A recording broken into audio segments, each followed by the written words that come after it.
she's going to laugh at my Excel document. That's a huge statement. Why couldn't Ainsley do bowling? That's Joe. That's Rooster. And this is the Together We Shall podcast. What's up, man? How you doing? What's going on? How are you? Oh, on top of the world, bro. I mean, come on. What can I say? There's so many things. I just saw you up at ADP, and I'll come back to that in a minute. But like, I was reflecting. The Counting Crows, the Counting Crows. They have a new album. They're on tour. You knew that. I didn't know they were on tour, but yeah, an album. Yeah, new album on tour. Miller Lite, emphasis on the light, turns 50 this year. Yes. And there's special bottles, and anyway, that's exciting. LSU, the Tigers. Man, yeah. They are three games away. Today or tomorrow? They play tonight. They're 3 wins away from their second national championship in 3 seasons. Yeah. Yeah. Their pitching's on point right now, and I felt kind of bad yesterday.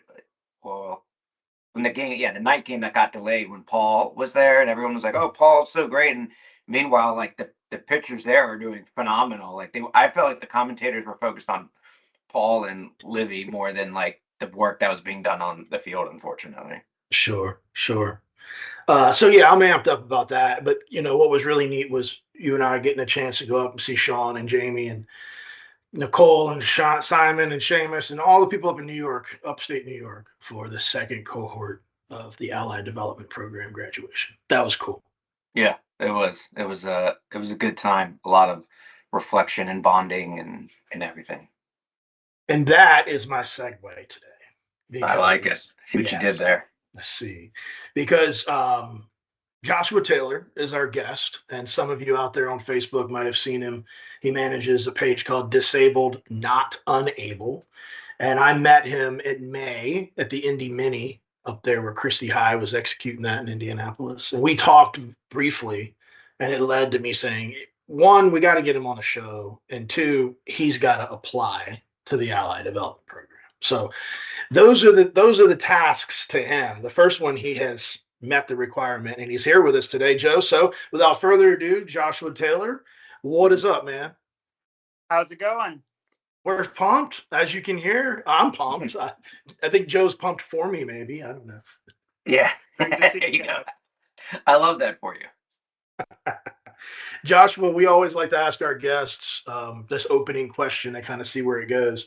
Like, tell everyone where you are physically located and why you think you are a guest on episode 56 of the Together We Shall podcast.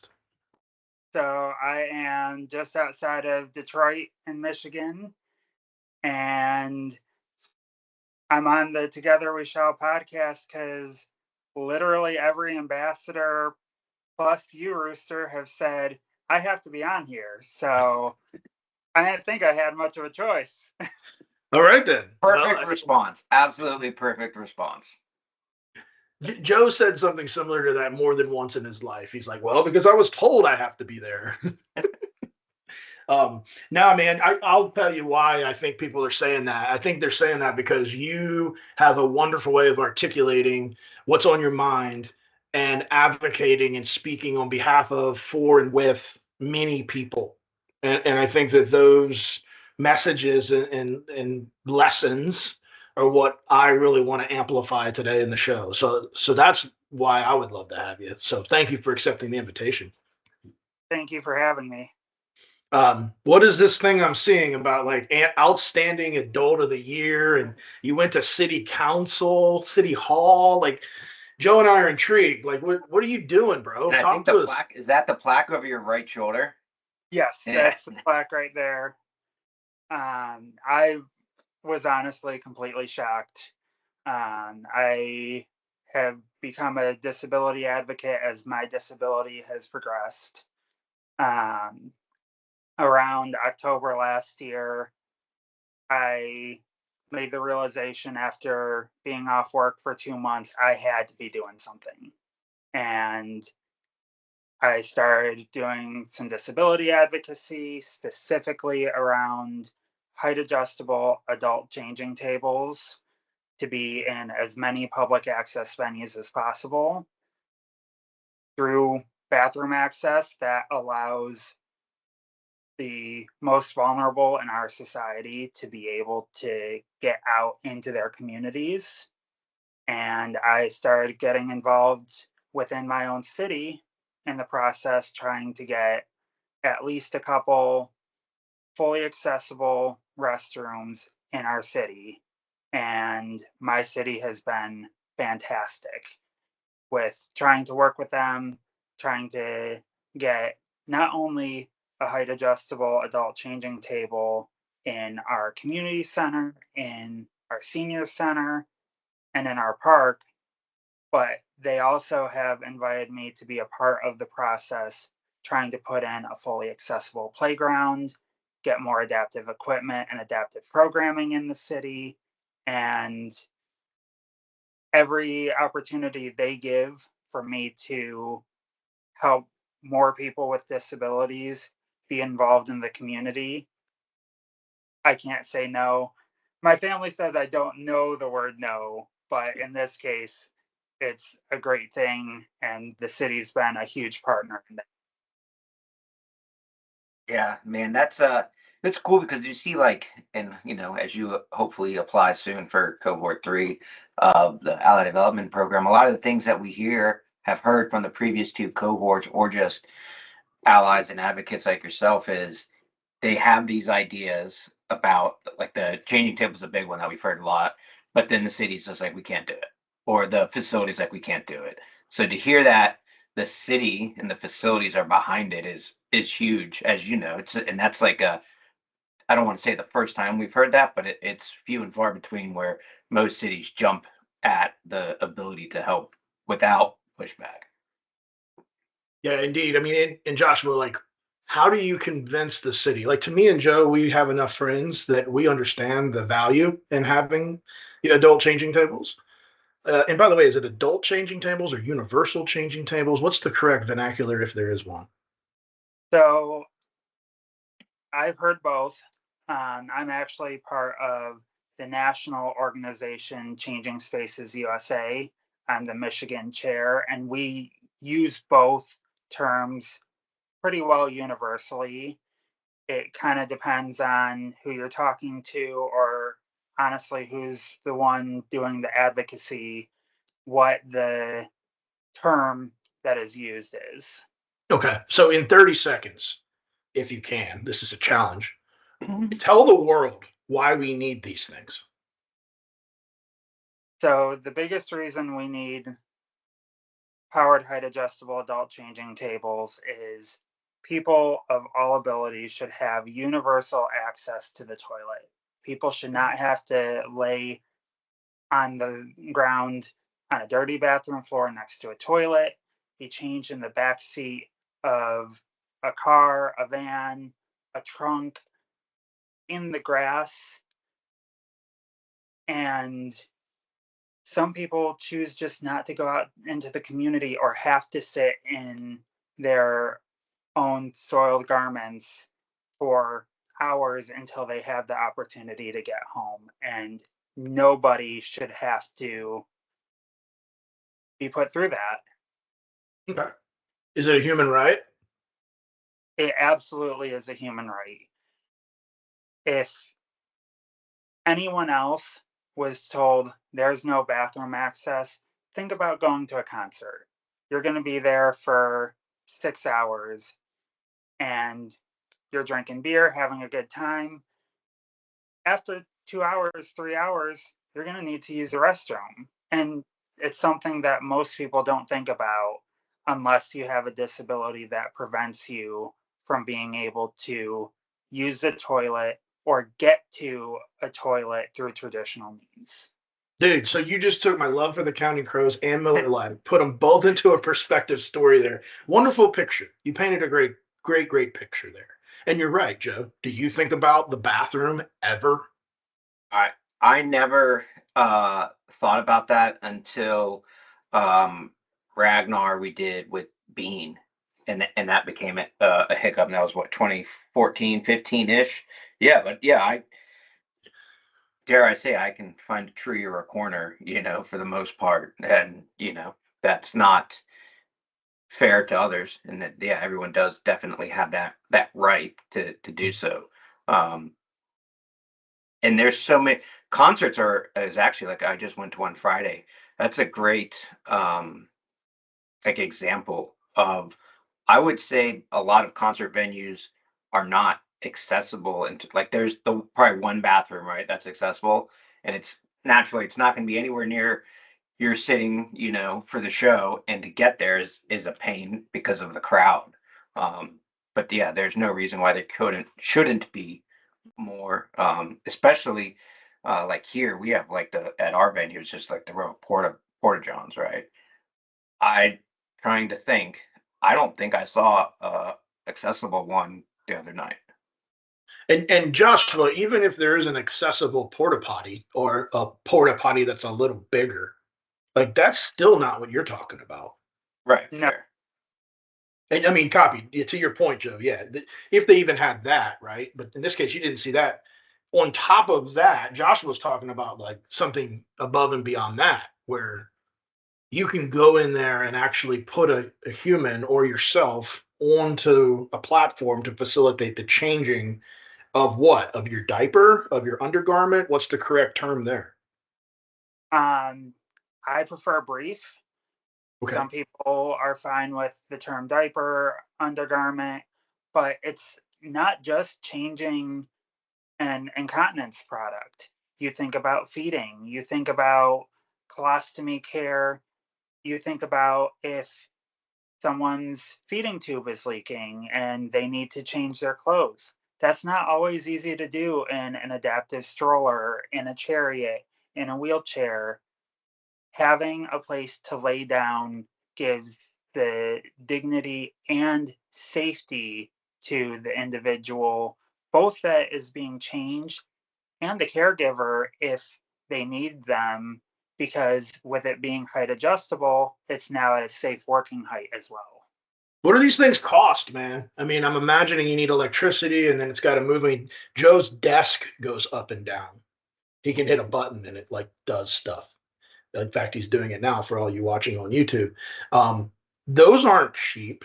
And so I'm curious, like, what are we looking at cost wise and how are communities paying for these in the event that advocacy wins and we get it into a restaurant?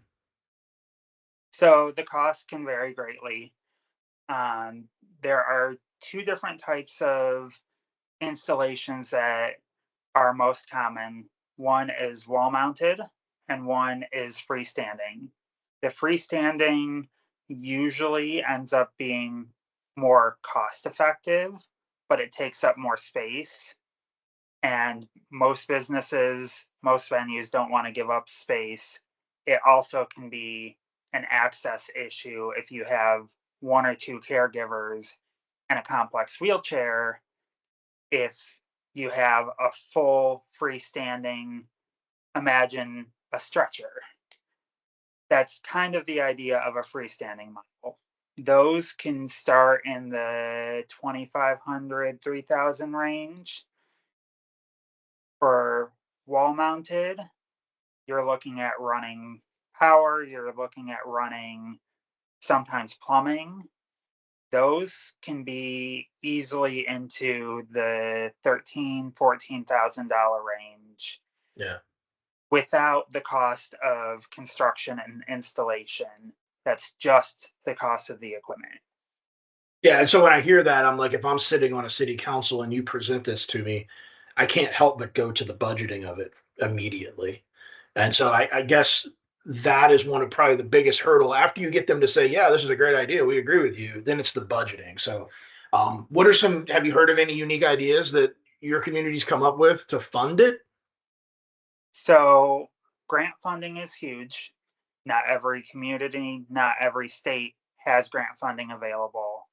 I am actually getting ready to work with a couple statewide agencies to hopefully get some grants going. We have in New Mexico a grant that is specifically just for the installation of adult changing tables through their tourism board. and they have set aside $100,000 each year to try to get as many places as possible, especially tourism related, to have these installations. Yeah, The great other work. thing that we're looking at is larger businesses. We have some grocery stores coming into our community that are parts of big chains. We're having conversations with them and other community partners as well to see if we can get some sponsorships or some fundraising going to try and offset the municipal cost. There's two things that come to mind that are worth sharing for your awareness. Christy High, our ambassador in Indianapolis, Greater Indiana, she has an area in the front of her equipment trailer dedicated to the use for changing. I don't know if you knew that, but granted, it's an equipment trailer. It's enclosed. It can be warm. It may not be the best scenario when it comes to lighting, but there was energy, effort, and attention put into it, and it was very much appreciated. Just like you saw the tent, the extra tent that was set up in the finish area of the Indy Mini, that was aimed at that as well. And I should also think about Paige and Heather down in Houston, Joe, the Twilight 5K. For the past few years, they dedicate an area that is very well prepared for this purpose. It's not power assist, but it is like a massage table, and it is put into a place that provides privacy and lighting and everything else. So you'd be happy to hear that, Joshua. We're doing some things to the best of our abilities. We actually have in the Southeast Michigan Ainsley's group, we have a tent as well that PJ and Ken set up. It actually was something that they asked Alyssa's mom, Shannon, about, and kind of did a round one setup. It was fantastic. Having that available made Shannon cry. When I first needed to use that, it was overwhelming having that. And then this year, PJ and Ken actually kind of pulled me aside, asked what improvements could be made, and surprised us for the first big race, set it up. And of course, Shannon and I were both a mess again. Just knowing that that is available is huge. With a group that means so much to so many of us, to then have another level of our needs thought of, it means a lot. Yeah, I mean I wrote down when speaking of this just now, like it hit me that for Marine Corps Marathon we should have that. We have love to have you come up there too, Josh or Joshua. We can talk about that later. But yeah, that we have a tent, but there's a lot of tables and a lot of chairs, and we move a lot of that so wheelchairs and such power chairs can get through, but we don't have that dedicated space other than that. So that's what I was writing down. That's a great idea that I need to speak to them about. Like, hey, how do we get a little extra tent? And one of those like medical PT, OT type tables that they already have up there anyway. Spot on. Absolutely. And Joshua, it's all about like you bringing these things to aware. Like you said, PJ and Ken asked you, "Hey, what can we do?" And it's about the conversation. And we just had a good little chat here for the past 10 minutes or so about this. And I want to take us further into kind of things you're excited about. Um, Disabled, not unable. That's the Facebook page that you post on all the time. Yes, sir. Well, you're talking about more than power assisted universal adult changing tables on there. What else? What else has got you just amped up and excited to advocate for people who may not have a platform or a voice to do so? That's my first question. And maybe tie that in for our listeners about like, how did you get to this point in your journey? Like, what's the backstory here?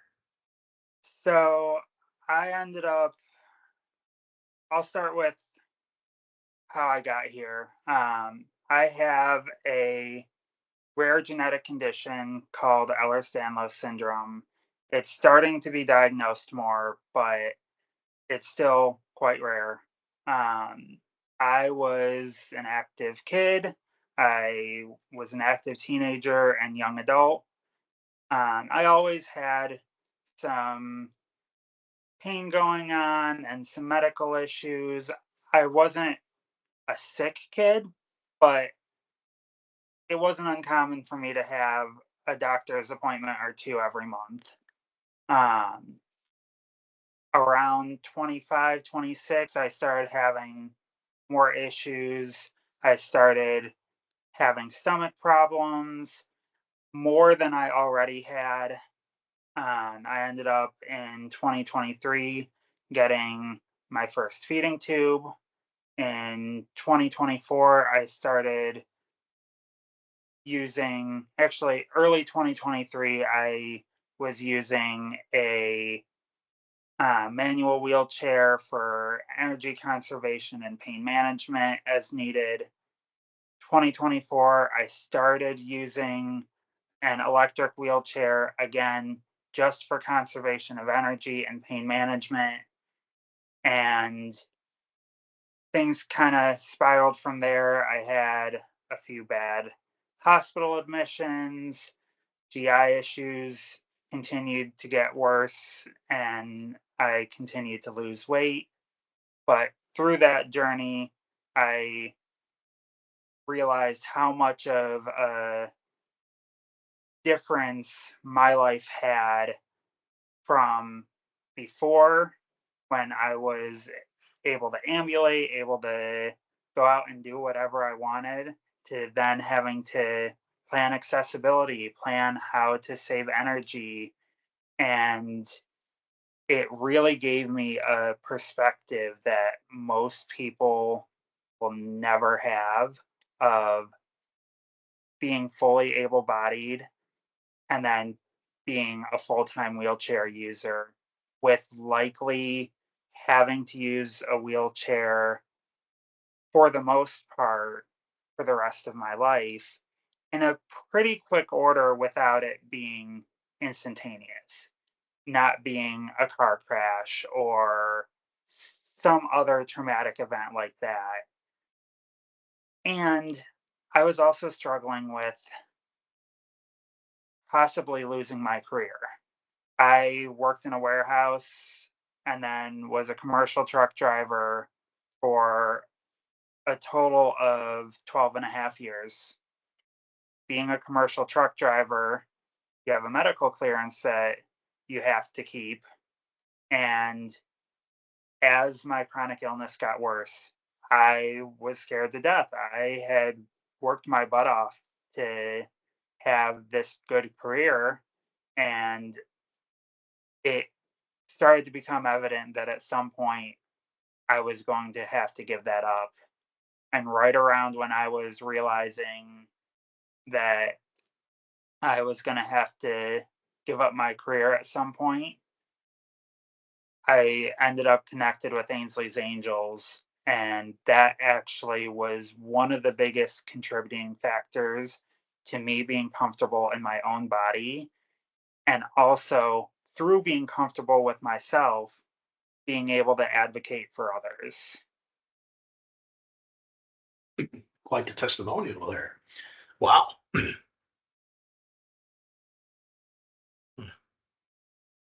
I know Joe has some thoughts on this, but his button is on mute. Yeah, sorry. Gotta love it.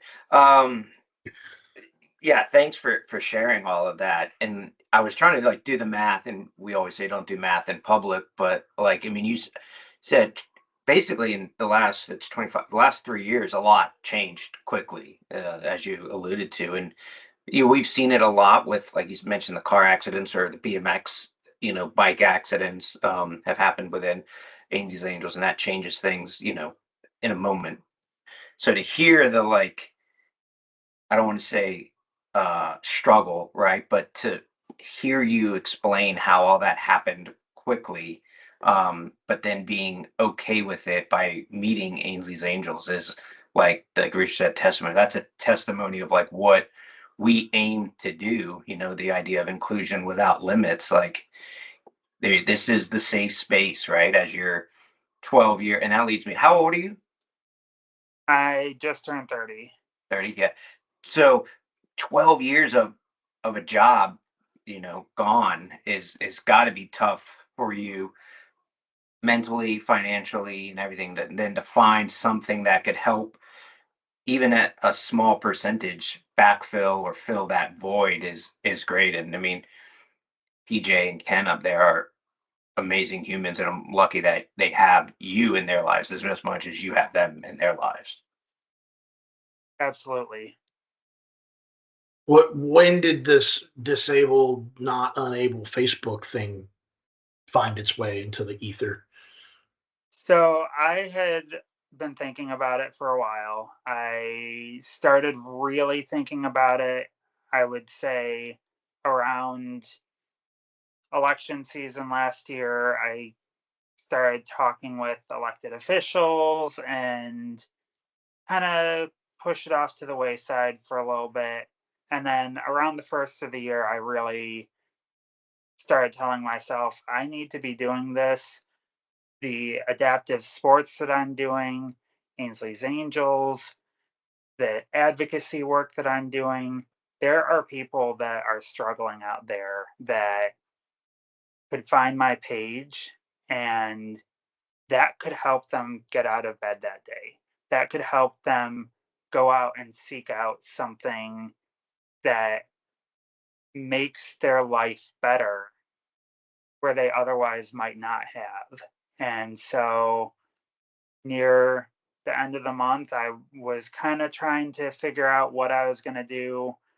I wanted to do it, but I wanted a name that embodied both the work that I was doing and was obviously easy to remember and catchy.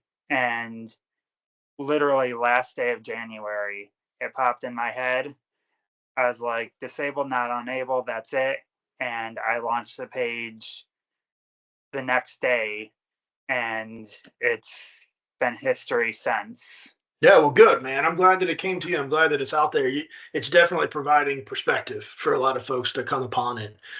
Has that journey been all, roses and unicorns, I think they say, or have you run into the anti, have you experienced negative energy in this?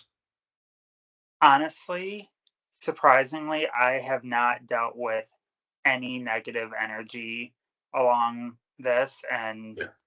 I fully expected it was going to be a lot of negative energy, a lot of people boo-hooing some of the work that I'm doing, and it's been fantastic. Yeah. I've had it well received all along the way, Yeah. and it just makes me want to keep doing it every chance I get. And you should.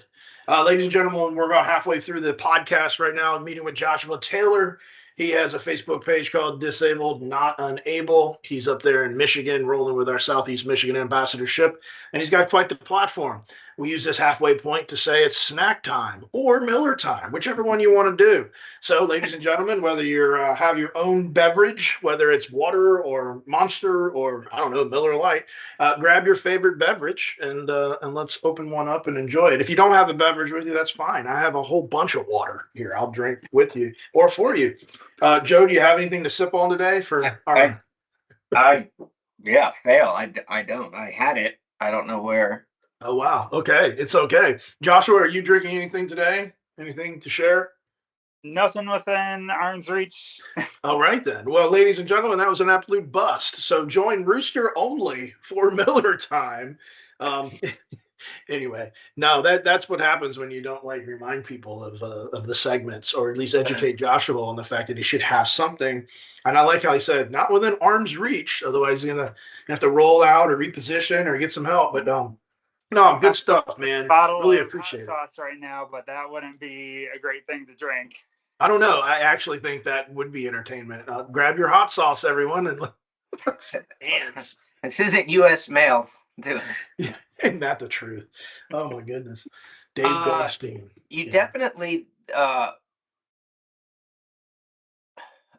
post a lot, and I don't say that. I'm not saying that in a bad way. It looks like every day there's something, and it looks based on just my scrolling like good content about what's happening in your life, in your community, and in the bigger picture of the disability community. Yeah, so like it's it's great to hear that you're not getting that negativity, because if that's anything we've learned over the last couple of years, that is quite easy to do on social media. So hearing that that's not happening is comforting, from my perspective, for sure. Mm. Yeah, 100%. And how that stuff, when you do get some negative energy or people, pushing back on what you're advocating for, can create, it can create opportunities, challenges, moments where you're like, oh gosh, and you could become reclusive, or you could become that much more of a louder voice. But I use that I want to segue into June being Men's Mental Health Awareness Month. And the Together We Shall podcast has a long history of really diving into some of the things that aren't talked about regularly amongst men. And I figure that since we've got three dudes here, I don't know, a nod to June Mental Health Awareness Month. What are some of the things, Joshua, that navigating this journey might bring about that maybe folks that are not having to think about accessibility every day might come across? Or is there a difference? I mean, are we all human? Like, how do you respond to, hey man, it's Men's Mental Health Awareness Month? How do you respond to that? So, when it comes to the disability and chronic illness community, as I said, I have a very unique perspective. Having come into disability and chronic illness, there's definitely a grief there that I don't think is talked about nearly enough. My mom and I were actually just talking the other day. It's not only grief yourself as the person who has lost whatever functions of their body, whatever health that they have, but it's also grief of goals that you had in your life, career goals, family goals, whatever that might be. And those goals can also be grieved by your family member or your caregiver as well, because we all have hopes and aspirations for ourselves and loved ones.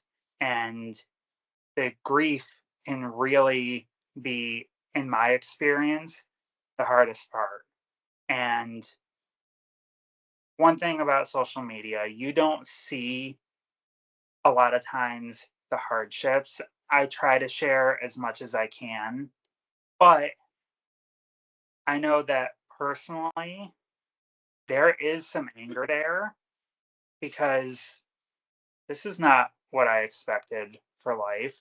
I am incredibly blessed to have what I have through my disability, but there's frustration there. There's grief. There's times where I'm upset when a brief leaks, when a feeding tube leaks, when you have a syringe bust all over you, or a feed bag that came unhooked overnight and you wake up and you're cleaning up something that you didn't expect to have to deal with that morning. It can really have a strain on your mental health.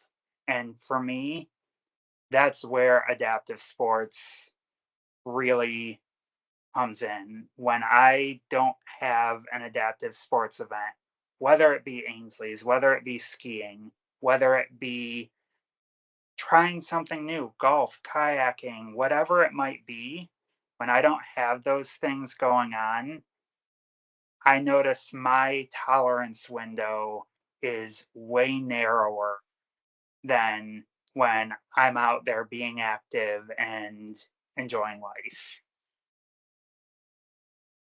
Movement matters. Joe and I have said that more than once. Something about the mind and the body, having a chance to be active and to move. I can get up right now and I can go outside with my dog and walk around the block, and I don't have to do much to prepare for that. I also don't have to think about maybe being attacked. Whereas other people in the world, as they go outside of their home, they have to think about the step downs and the curb cuts and the spots where cars may not see them. Or in some cases, people with able-bodied people who are not, I don't know, 6'2", 260 pounds, they may have to worry about someone attempting to attack them or accost them. And so it's important for me to pause and respect that, dang, I have some opportunities, some privilege in my days. And so how can I set conditions for others to always have the ability to move? That's my little takeaway there. Joe?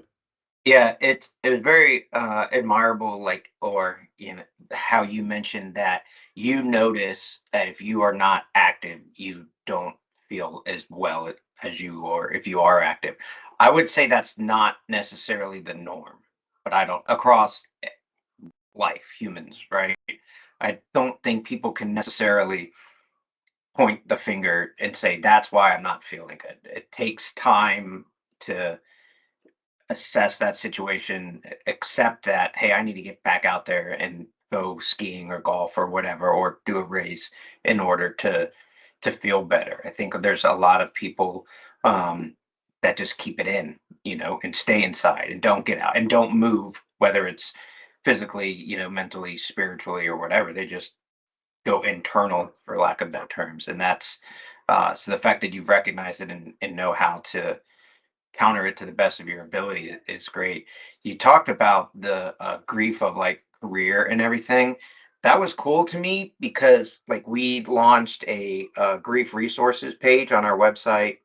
What, I don't know, within the last 60 days, and it's focused on grief after losing a loved one. Um, I never thought about the options to have the grief that you mentioned be part of that resource tab, because you are one of many within our family that, has had to transition from a career or into a wheelchair or whatever the case may be. And so I wrote that down about trying to add some resources of that element of grief to our grief resources page. So thank you for bringing that to light for sure. Thank you. That's a good point. I was brought back to Ainsley's diagnosis. We had to grieve her diagnosis. And like to say that, you have to actually process the Yeah. words I'm using. You grieve the diagnosis, then you grieve like the decline. And I'm speaking from a caregiver standpoint, care provider, caretaker, father.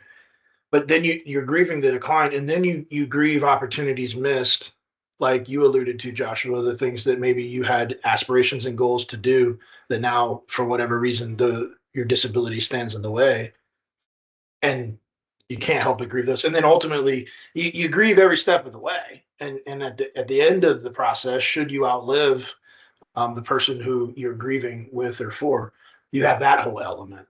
And I'd be remiss if I didn't bring magic to the table here, Joshua. I don't know if you've ever heard me refer to this, but it's an acronym, magic. It's my active grieving instills courage.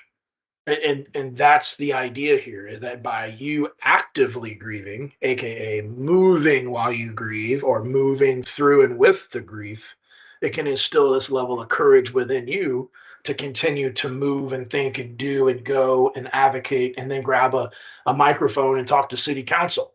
Like I mean, come on, bro. Like that is active grieving, no matter how you look at it, but it was courageous action brought forth by active grieving.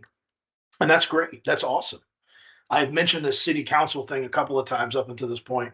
What's that all about? Like for those of the people that didn't necessarily listen to what you had to say, you don't have to give the whole spiel, but like how did it come to be and what do you feel you accomplished, if anything? So last Monday, I actually had a procedure done earlier in the day to get both my G tube and my J tube exchanged. Not a simple thing, but routine for me. But I gotta it's I gotta pause you. You're using some terms here that not everybody might know. J and C and X and Y tubes. What are all these things, Joshua? so I have what's called a G tube that feeds into my stomach, or in my case, drains or vents my stomach. And I also have a J tube, and that is where I have my meds. That's where I have my nutrition come in. So kind of important for those to be functioning properly. Okay. Thank you for the pause. Go ahead. So you had a procedure on those. So I had a procedure. It is done through X-ray and a surgeon through interventional radiology. It is considered a procedure. It's done under fentanyl and Versed. So usually when you have these procedures, you have them and then you're done for the day. You go home, you sleep, you wake up the next day and then continue on. I got home that day and I found out that the diversity, equity, and inclusion program for our city was being cut with the budget that was being passed that night. Now, that program in our city, we had a director of diversity, equity, and inclusion. And if you notice, I keep saying the entire phrase, the entire acronym, instead of saying DEI, because DEI has become something that I don't think a lot of people even know what it really is. Diversity, equity, and inclusion is something that not only involves race, gender, disability, it's making sure that everyone of every creed, every background, every aspect of life is treated the same, included the same, and has the same opportunities.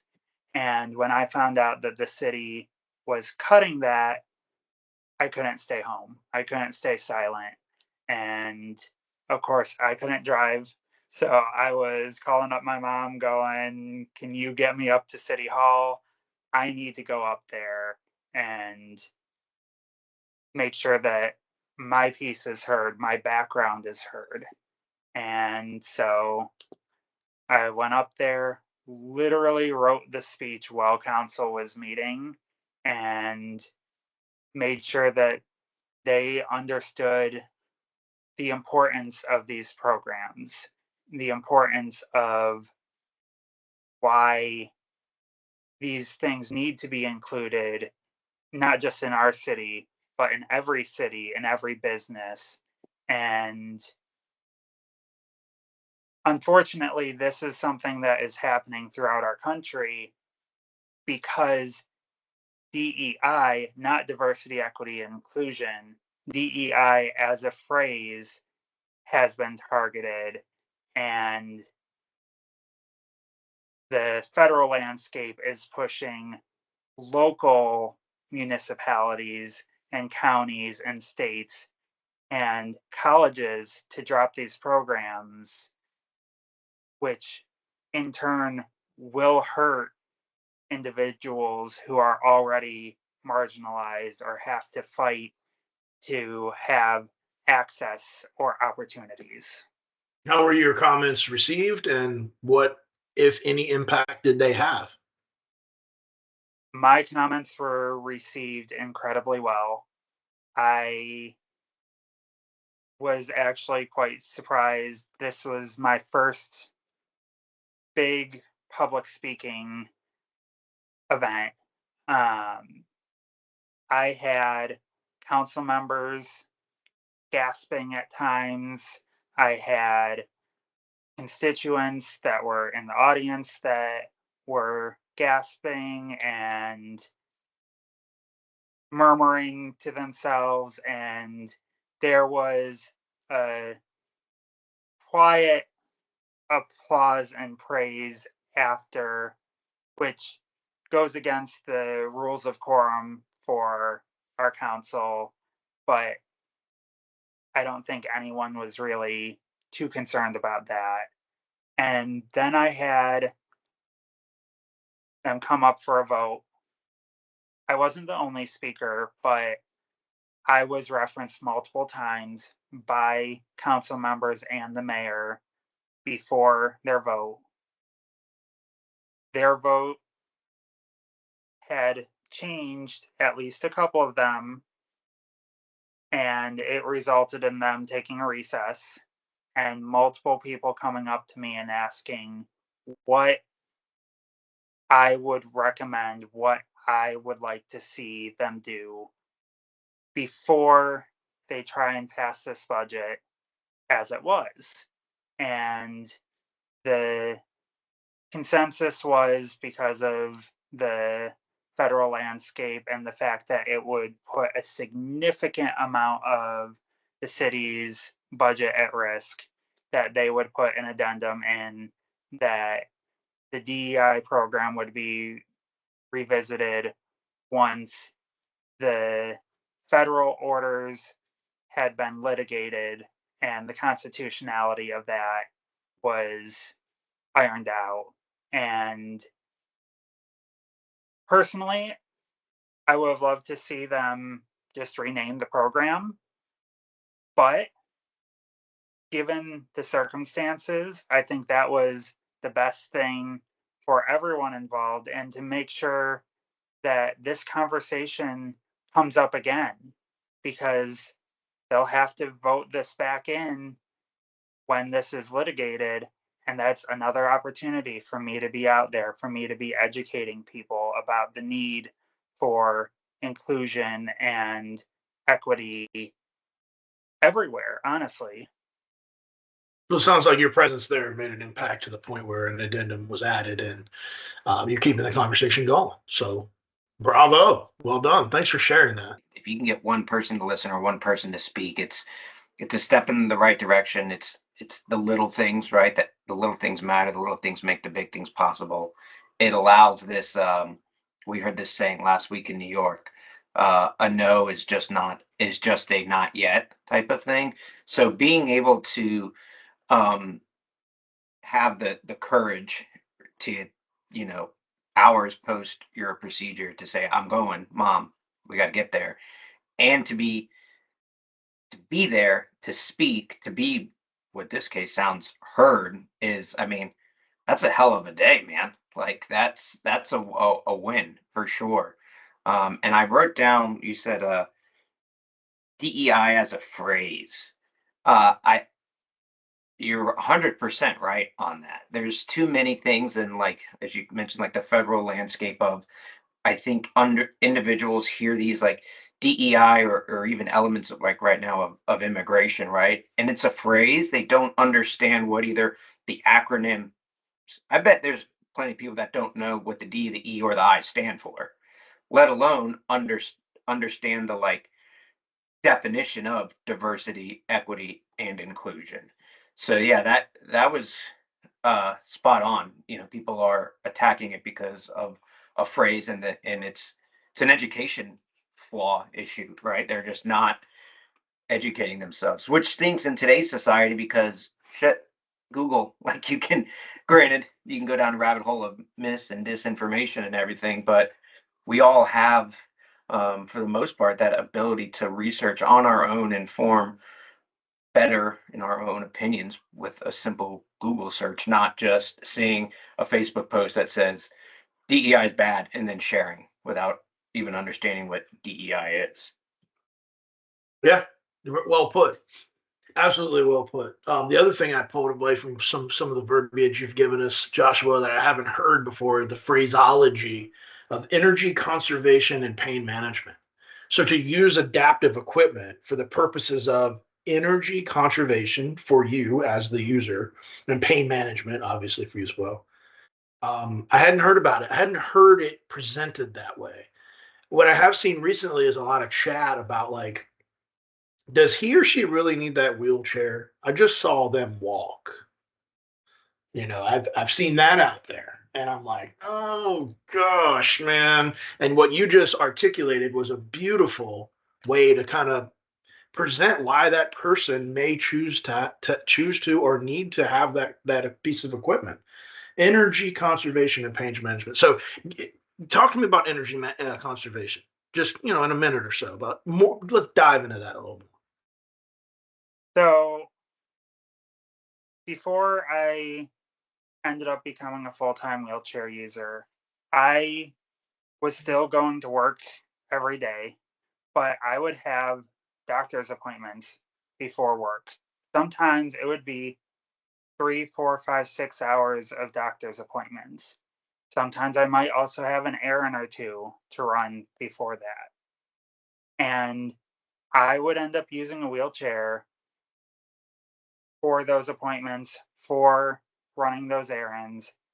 And then people would see me at work using a cane or a crutch because my job didn't allow me the ability to be able to use a wheelchair.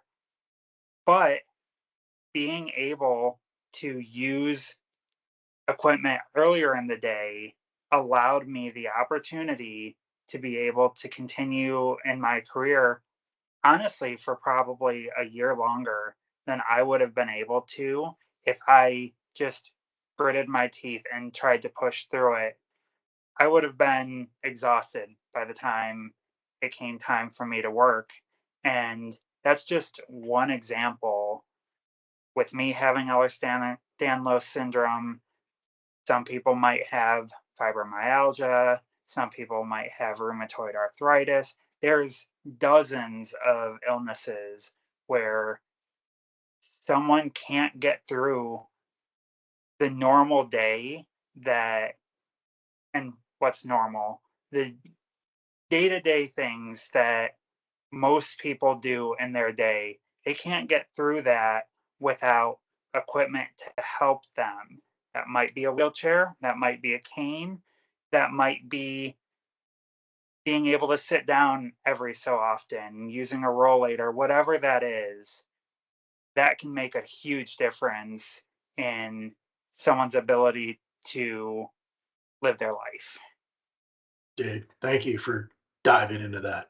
It's a perspective that I grew up not understanding, frankly. And even with Ainsley, Ainsley had a wheelchair not for pain management or energy conservation. She had to get around, period. And so to be exposed to this idea that adaptive equipment can be used in different parts of the day to achieve the day, gosh, great perspective. Joe?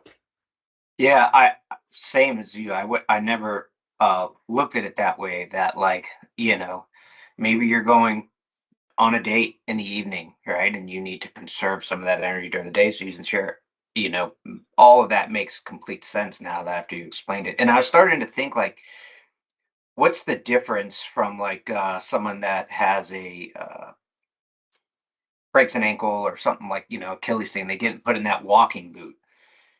What's the difference between that and then you using a wheelchair? That walking boot is for pain management and energy conservation too, but nobody blinks an eye at that person just walking around. But if you were in a wheelchair, it's to them, it to the eye, it could be perceived, and it's yeah, that was eye opening. Did you ever get out of your wheelchair and intentionally walk in a way that made it clear that like you had some type of ambulatory disability so that people wouldn't judge or question? Did you feel like you had to do things to make society accept your wheelchair?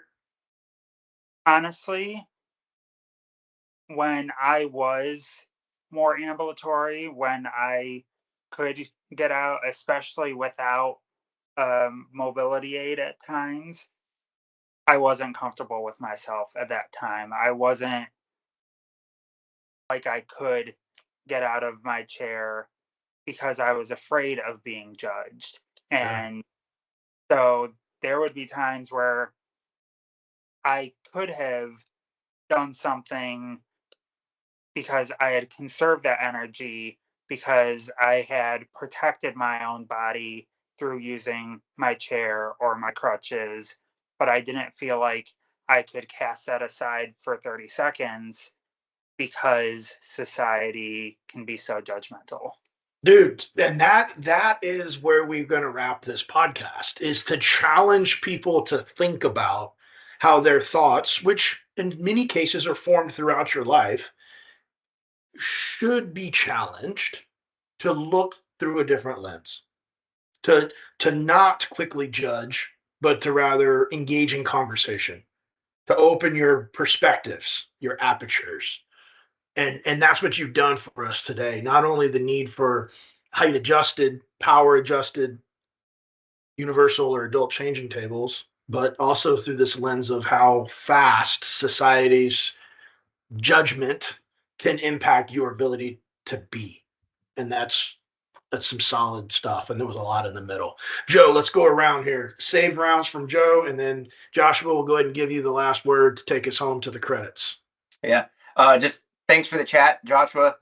Very informative. And this was a great episode. I think a lot of people are going to get a lot out of this, specifically with like having your voice be heard, and go stay at City Hall till 11 p.m. if that's what it takes.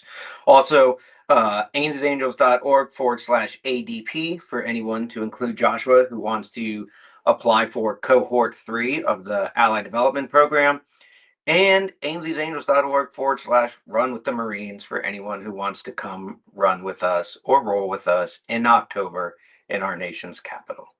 Links in the description. Wow, look at this guy. He's all like, yes. I'm like, look at Joe. That's my man. Anyway, all right, bro. Take us home, Joshua. What do you want to leave us with?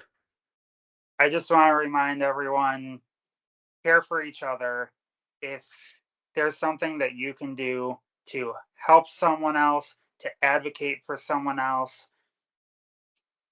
go out of your way to do it. Don't be pushy when it comes to helping someone. If they don't need your help, they will tell you, but just ask, do what you can to help, advocate for others whenever you can.